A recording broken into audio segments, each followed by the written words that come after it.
लिया नहीं गया और जिसके आज जिसका कारण परिणाम आज देखने को मिल रहे हैं। क्या था उस रिपोर्ट में और उसके बाद रैनी आपदा आना और लगातार बड़े टावर प्रोजेक्टों का बनना, सब कुछ कारण?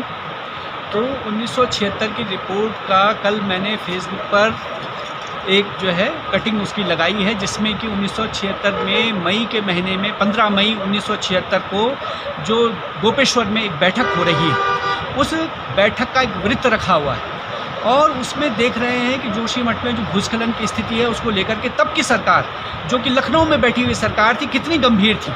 वो किस तरह से जोशीमठ में जो भूस्खलन हो रहा है उसको रोकने के लिए वहाँ जो स्थितियाँ हैं उसके लिए अध्ययन कर रही है।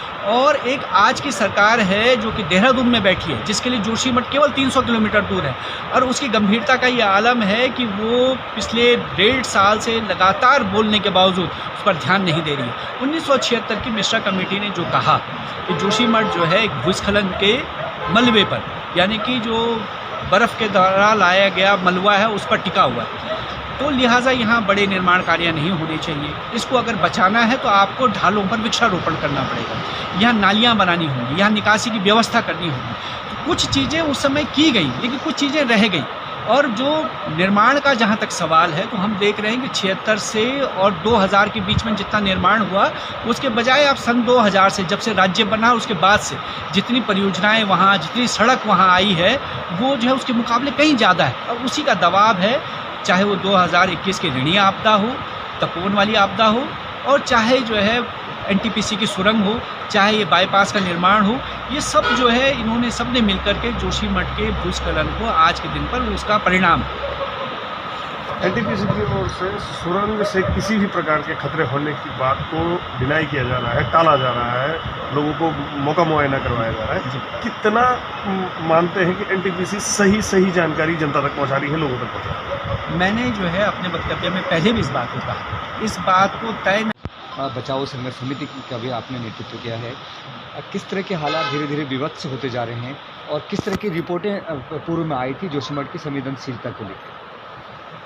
आज जो है संयोग से मैं एक फेसबुक में वो आता है ना साल भर वाला, वो देख रहा था। तो पिछले साल 29 दिसंबर 2021 को मैंने फेसबुक लाइव किया है इसी विषय पर, भूस्खलन वाले सवाल पर, और मैंने उस दिन भी साल भर पहले ये बात कही थी कि जोशीमठ में स्थिति जो है गंभीर होती जा रही है। और पिछले साल भर में लगातार इस सवाल को हम उठाते रहे हैं, बोलते रहे, सरकार के सम्मुख भी और जो आपदा प्रबंधन के सचिव उनके सामने तक में इस बात को ले गए।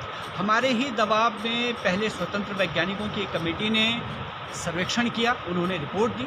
वो रिपोर्ट हमने सरकार को सौंपी, बल्कि गोपेश्वर में आकर के हमने पत्रकार वार्ता की और उसके ज़रिए जो है डीएम के ज़रिए उस रिपोर्ट मुख्यमंत्री को दी।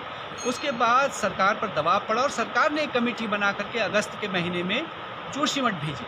सरकार की कमेटी ने सितंबर के महीने में अपनी रिपोर्ट दे दी। उन्होंने भी कहा कि जोशीमठ में भूस्खलन की स्थिति गंभीर है, वहाँ तत्काल जो है भारी निर्माण कार्यों पर रोक लगाई जानी चाहिए। आज जो है उस रिपोर्ट का आए हुए 4 महीने से ज़्यादा हो गए, लेकिन सरकार की तरफ से ज़मीन पर कोई एक्शन नहीं है। आप तो अभी जो है पूरा स्थिति का जायज़ा लेकर के आए हैं और आप देख सकते हैं कि ठंड के ऐसे मौसम में कितनी गंभीर स्थिति है। लोगों के घर मकानों में दरारें हैं और वहाँ लोगों ने कपड़े से जो है उसको बंद किया हुआ है, बल्लियों से अपनी छत अटकाई हुई है कि किसी तरह से लोग जिंदा हैं। कोई जरा भी झटका भूकंप का आएगा तो जोशीमठ एक बड़ी तबाही का कारण बन जाएगा। इतनी गंभीर स्थिति होने के बावजूद सरकार जो है अब कह रही है कि हम 15 जनवरी को बैठक करेंगे, जो कि जो है बहुत देर हो जाने वाली है। ये तो तत्काल कुछ किए जाने की ज़रूरत है। अभी जो है शिफ्ट करने की, लोगों को उनका पुनर्वास, उनका कहीं शिफ्ट करना, उनके लिए कोई आवास की व्यवस्था करने की आवश्यकता है। इसको लेकर के आपने देखा कि 24 दिसंबर को एक बड़ा प्रदर्शन, 2000 से ज़्यादा लोग सड़क पर आ गए। तो लोग सड़क पर तभी आते हैं जब उन पर कोई मुसीबत आती है। तो स्थिति गंभीर है और सरकार को इसका संज्ञान लेना चाहिए तुरंत।